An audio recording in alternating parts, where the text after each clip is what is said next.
Halo Mbak Bivitri, mungkin langsung aku joinin aja ya Mbak Bivitnya.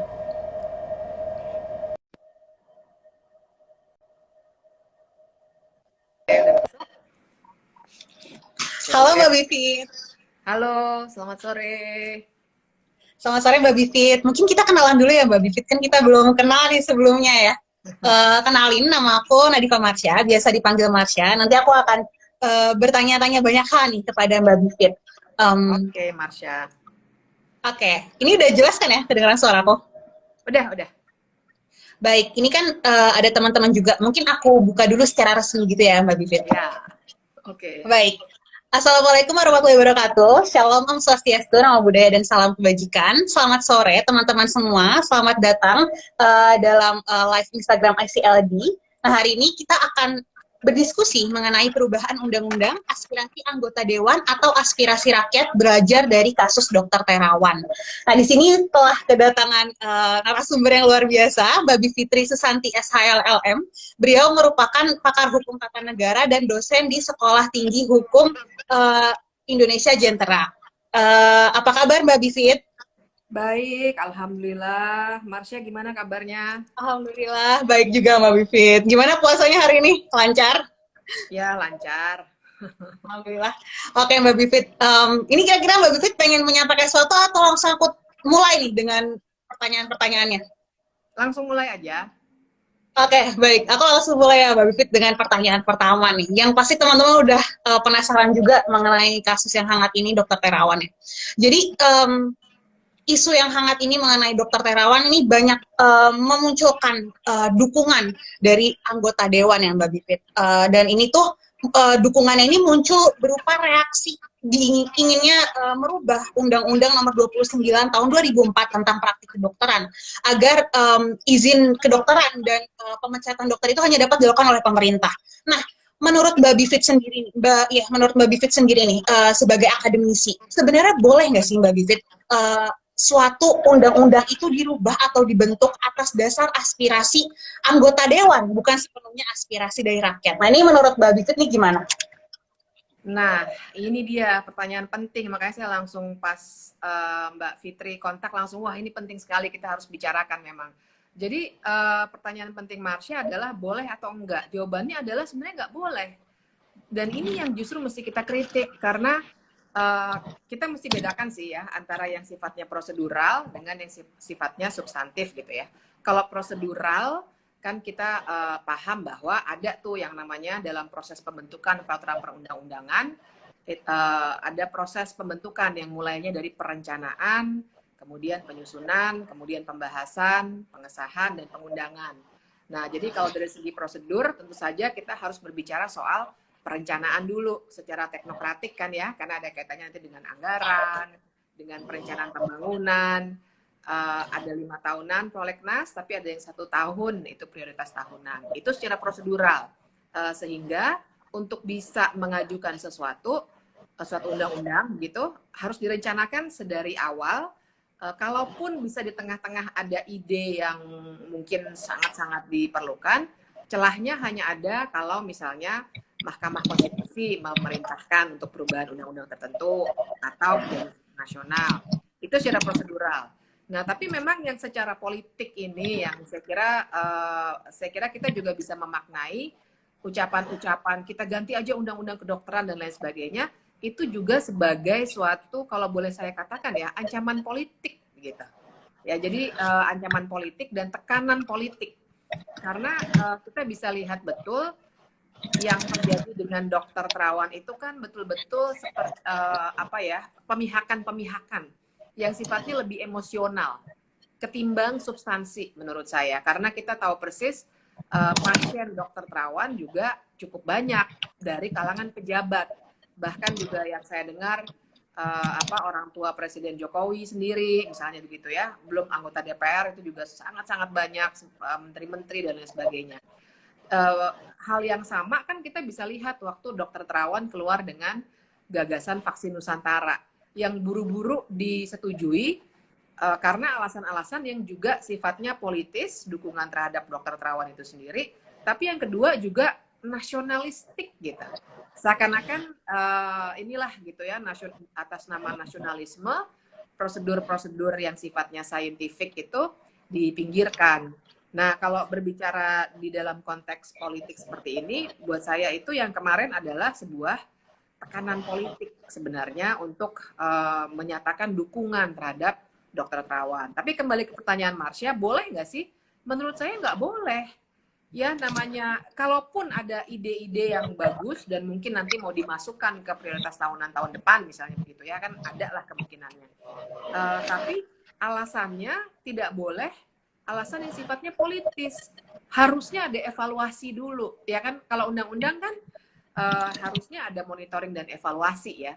Dan kalau ada perbaikan yang perlu dilakukan, dasarnya itu harus dari evaluasi pelaksanaan. Tidak boleh kepentingan-kepentingan dan emosi-emosi sesaat yang sebenarnya tujuannya itu bukan untuk warga gitu. Undang-undang kan tujuannya harusnya untuk warga, bukan untuk politisi.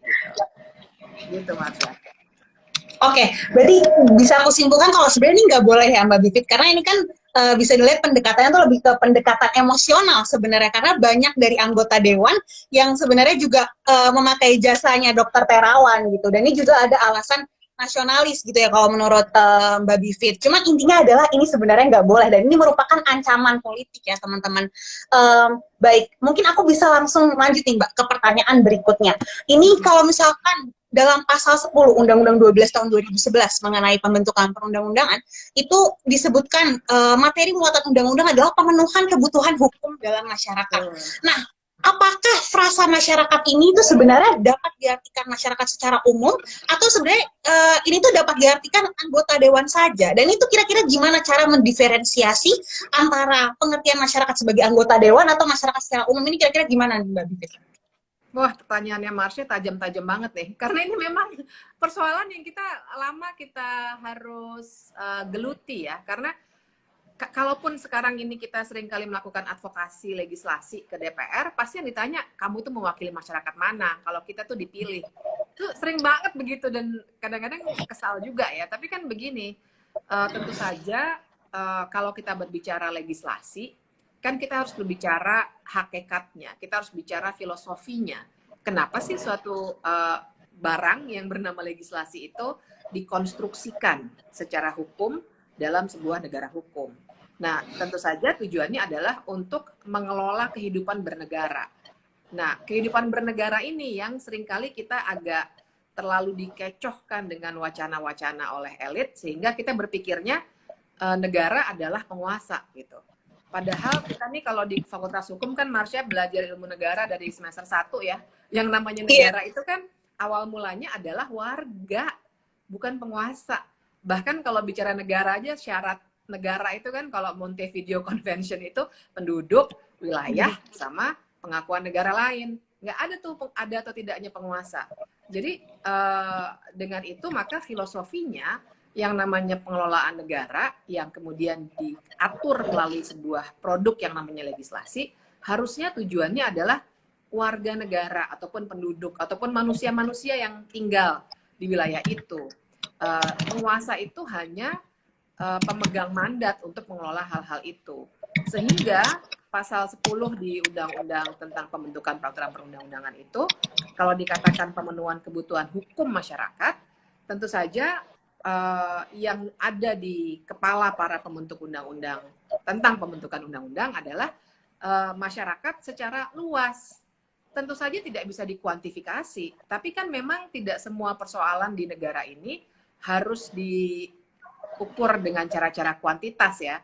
Ya seperti kemarin wacananya kan 110 juta netizen mendukung penundaan pemilu misalnya kan, kita juga tidak bisa bilang bahwa 110 juta itu lebih baik daripada 1 juta gitu. Karena kita bicaranya harus prinsip, bukan bicara soal sekedar kuantitas, ataupun yang kedua bukan hanya kuantitas tapi otoritas. Nah, yang sering diwacanakan oleh anggota DPR tentu saja sebagai pemegang otoritas adalah ini kepentingannya kami yang pegang karena kami yang punya otoritas.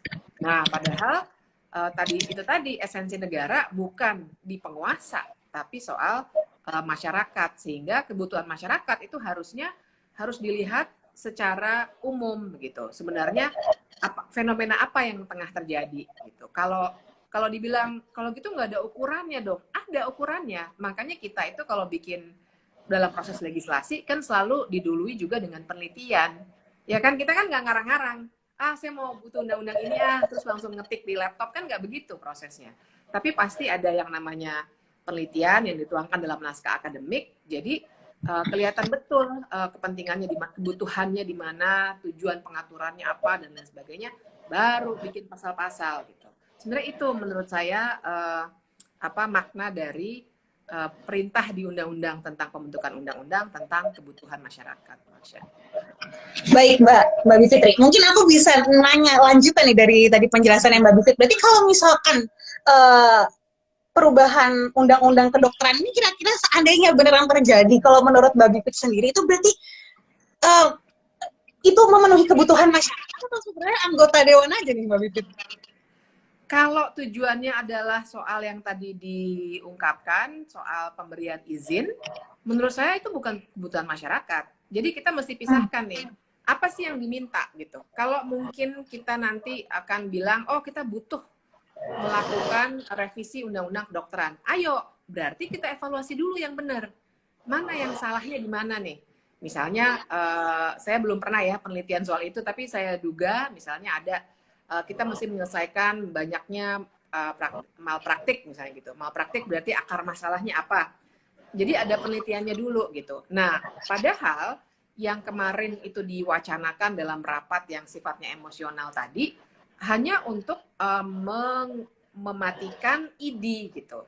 Seakan-akan ingin membalas ID yang sudah menekan Dokter Terawan. Nah, ini yang menurut saya bukan kebutuhan masyarakat. Dan saya kira DPR juga mungkin kurang paham ya mengenai etik. ID itu kan sebenarnya organisasi profesi.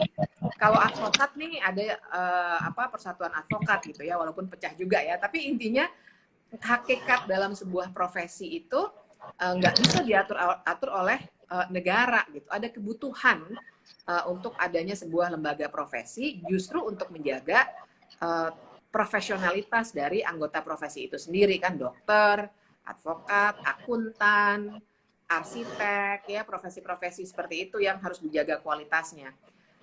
Jadi ID itu juga bukan soal memberi atau tidak memberi izin dokter kan gitu, tapi karena begitu emosionalnya anggota DPR yang akhirnya terlontar adalah kalau gitu izin dokter tuh yang harus ubah dalam undang-undang kedokteran. Nah ini bukan masyarakat membutuhkan perbaikan penyediaan layanan kesehatan, dokter yang lebih bagus sehingga nggak perlu lagi ke Pineng, ke Singapura gitu, nggak perlu lagi. Itu yang kita butuhkan. Jadi kalau mau mengubah undang-undang kedokteran, ayo evaluasi dulu, bukan untuk mematikan ID. Gitu. Oke Mbak, berarti bisa aku simpulkan bahwa sebenarnya perubahan undang-undang itu yang praktik kedokteran ini kalau emang terjadi ini bukanlah merupakan kebutuhan masyarakat ya, tapi hanya kebutuhan anggota dewan saja. Dan sebenarnya kalau memang untuk kebutuhan masyarakat harusnya diteliti dulu ya, apakah memang apa yang dilakukan ID itu salah. Pokoknya semua harus diteliti terlebih dahulu sebelum diwacanakan dan beneran diubah undang-undangnya. Lalu kalau misalkan mengenai penafsiran dari kata masyarakat sendiri dalam pasal 10 UU 12 tahun 2011 itu frasa masyarakat itu artinya ya masyarakat secara luas, bukan anggota dewan. Sebagaimana kalau misalkan pembentukan dari negara sendiri juga tadi Mbak Bivit sempat bicara juga, syaratnya itu adalah masyarakat, bukan penguasa ya. Gitu ya. Jadi yang diutamakan adalah masyarakat ya, bukan penguasanya. Oke, Mbak Bivit beneran komprehensif banget, daging semua penjelasannya Mbak Bivit. Berarti aku lanjut dulu ya Mbak Bivit ke pertanyaan selanjutnya. Dan ini mungkin pertanyaan terakhir juga sebenarnya kalau tidak ada pertanyaan lanjutan. Ini tuh mengenai Menteri Hukum dan HAM, Yasona Laoly, di mana beliau tuh memberikan wacana perubahan Undang-Undang 29 tahun 2004 tentang praktik kedokteran dan Undang-Undang nomor 20 tahun 2013 tentang pendidikan kedokteran. Nah, menurutnya kedua undang-undang tersebut tuh harus dikaji lagi karena menurutnya sama yang memegang izin, yang boleh mengeluarkan izin dokter dan boleh memecat dokter itu hanyalah pemerintah. Nah, menurut Mbak Bivit gimana nih? Apakah kasus Dokter Terawan ini bisa menjustifikasi alasan dari perubahan ini? Mengingat sebenarnya mungkin sebelum-sebelumnya itu ada juga dokter-dokter yang hebat lainnya yang juga dipecat oleh Ikatan Dokter Indonesia, tapi ini tidak menimbulkan reaksi apapun dari Menteri Hukum dan HAM. Baru setelah adanya masalah Dokter Terawan ini, mereka membuat wacana ini gitu, si Menteri Yasona Lauli gitu. Nah, menurut Mbak Bivit ini gimana? Iya, saya kira pertama-tama kita mesti bongkar dulu sebenarnya siapa yang bisa memberikan otoritas izin praktik dokter gitu. Nah, lagi-lagi kita harus melihat dokter itu sebagai suatu profesi yang sebenarnya sebagai suatu profesi berhak mengatur dirinya sendiri. Dan dalam sebuah negara modern itu sangat lazim. Tidak semuanya harus dilakukan oleh pemerintah. Bahkan kalau dilakukan oleh pemerintah ada kecenderungan nanti muatan-muatan politik. Persis seperti yang terjadi sekarang. Jangan-jangan nanti malah ada orang yang tidak berkompeten malah diberikan izin untuk berpraktik sebagai dokter. Ini kan yang bahaya adalah masyarakat yang dapat bahayanya. Saya kira kita perlu melacak juga lebih jauh misalnya klaim-klaim yang belum terbukti secara saintifik dari Dokter Terawan itu apakah sudah menghasilkan korban jiwa atau belum. Setahu saya sudah, tapi kan tidak diungkap gitu ya. Sehingga kita melupakan tingkat kegagalannya dan meninggikan tingkat kesuksesannya yang terjadi pada pejabat-pejabat gitu. Sehingga itulah yang muncul. Nah, tapi balik ke soal kita secara objektif deh melihatnya ya, lepas dari Dokter Terawan atau bukan, tapi kedokteran itu atau dokter itu adalah sebuah profesi yang memang dalam sebuah negara modern dikonstruksikan untuk bisa mengatur dirinya sendiri, lepas dari campur tangan negara. Sama dengan advokat, sama dengan akuntan, sama dengan arsitek dan banyak profesi lainnya. Nah, logika ataupun filosofinya apa? Justru karena profesi ini punya tanggung jawab kepada masyarakat. Sama advokat kan juga begitu ya. Ada tanggung jawab juga kepada masyarakat untuk memberikan pelayanan tertentu gitu, sesuai dengan pendidikan yang dia alami. Nah, dokter itu juga begitu. Nah, karena itulah yang paham betul soal pelayanan seperti apa, etik seperti apa, kemudian juga kalau ada pelanggaran, bagaimana mengatasi pelanggaran itu dan sebagainya adalah profesi itu sendiri. Filosofinya memang begitu dalam sebuah negara modern. Jadi nggak semua dipegang oleh pemerintah. Bahkan kalau kita sekarang jalan-jalan ke negara-negara Eropa ya, yang saya kira juga jadi dapurnya dari banyak konsep negara modern, itu kita masih temukan tuh secara klasik tuh profesi tukang kayu. Coba deh sekali-sekali jalan-jalan ke Jerman, itu kadang-kadang kita ketemu orang pemuda gitu yang pakai baju lucu kayak orang zaman dulu. Saya tanya sama keluarga saya, itu adalah tukang kayu yang lagi magang. Karena profesi tukang kayu itu harus magang dulu. Sama kayak profesi kalian, advokat gitu. Nah, jadi saya dibilang gitu karena saya yang nanya. Artinya adalah memang ada suatu filosofi di balik mengapa sebuah profesi itu membutuhkan self-regulation gitu. Jadi self-regulating organization. Karena mereka yang paham betul bagaimana menjaga kualitas organisasi atau kualitas profesi itu. Nah, sekarang bandingkan dengan pemerintah. Pemerintah itu mandat konstitusionalnya berbeda. Dia memang harus mengelola negara. Ada kekuasaan eksekutif di situ yang harus mereka jalankan. Dan di bawahnya itu banyak sekali urusan yang harus dijalankan secara birokratik. Sehingga pendekatannya, kecenderungannya adalah birokratis. Bukan dalam kacamata profesi. Ya, misalnya kalau melakukan pengeluaran izin apapun gitu ya, yang mereka akan cek adalah misalnya kelengkapan dokumen. Oh ya, sudah lulus S1 kedokteran, sudah mengikuti, tanpa melihat keahlian apa yang dimiliki ya, kemudian juga mungkin track recordnya dan lain sebagainya. Apabila hal-hal yang sifatnya spesifik profesi diberikan kepada pemerintah, yang akan terjadi adalah profesi itu tidak lagi menjadi profesi, tapi menjadi seperti badan pemerintahan yang sifatnya sangat birokratik. Padahal lagi-lagi kalau urusannya adalah kesehatan masyarakat yang diurus oleh kedokteran dan profesi lainnya, karena ada perawat juga ya. Sebenarnya profesi di wilayah kesehatan masyarakat kan banyak ya. Itu harus diurus oleh profesinya sendiri gitu. Nah, itu yang menurut saya akhirnya wacana dari Menteri Hukum dan HAM juga terlalu berlebih-lebihan. Marsha benar waktu bilang, kok dulu-dulu ada yang dipecat nggak ribut seperti ini sih gitu. Iya ya, kalau kita lihat secara kritis kan begitu. Dulu ada yang dipecat, tapi tidak ribut-ribut seperti ini. Lagi-lagi karena Pak Terawan itu kita mesti lihat latar belakangnya. Tidak hanya pasiennya ya, tapi bahwa beliau juga dokternya dokter tentara misalnya begitu ya, sehingga banyak banyak institusi juga ada kaitannya begitu ya. Kemudian terkait dengan universitasnya yang memberikan gelar doktor juga ya, S3-nya misalnya begitu. Jadi banyak sekali aspek politis dalam kasus ini. Sayangnya aspek politis ini yang kemudian malah dibawa ke legislasi.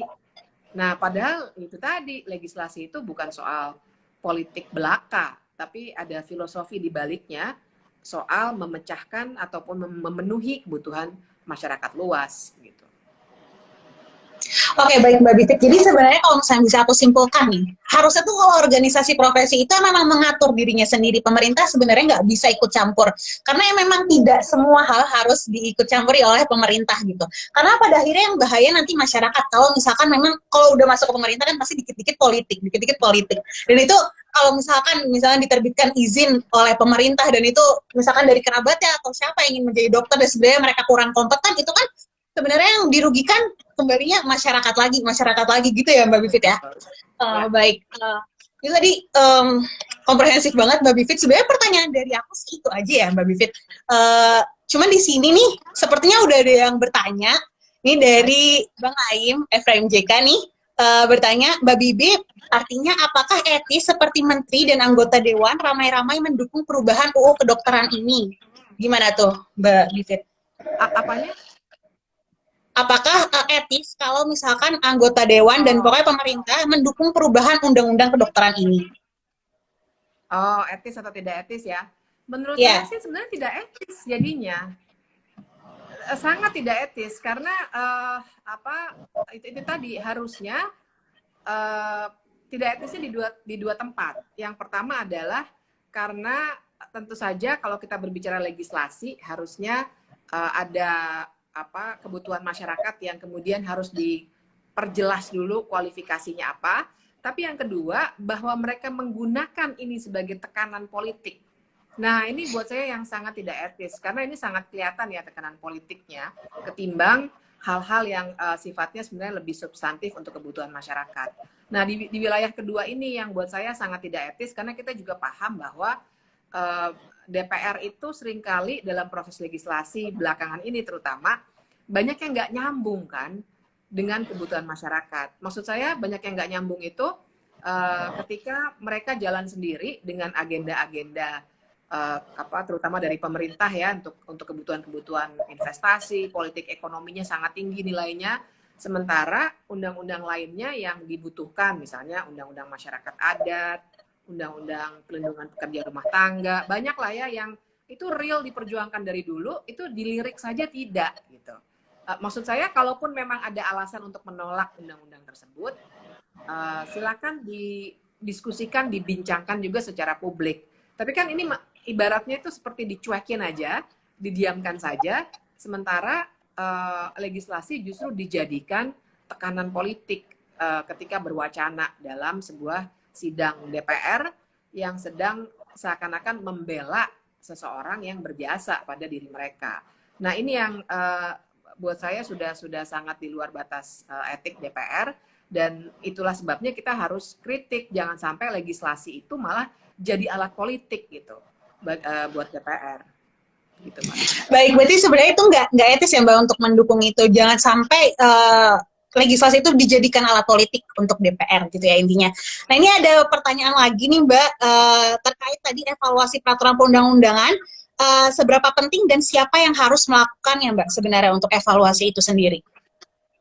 Evaluasi itu bisa dilakukan, kalau bisa dilakukan tentu saja oleh semua pihak. Maksud saya akademisi bisa gitu ya, masyarakat sipil juga bisa begitu. Tapi kalau kita berbicara proses sebenarnya ya tentu saja kita balik lagi kepada dua cabang kekuasaan negara yang bertugas untuk atau berwenang untuk membentuk legislasi, yaitu pemerintah dan DPR.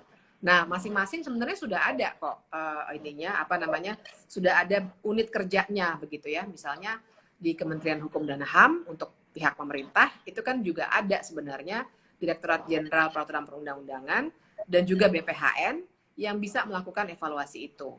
Di DPR itu juga ada misalnya bukan anggotanya ya, biasanya profesi juga, maksudnya legislative drafters, teman-teman peneliti juga di Badan Keahlian DPR misalnya.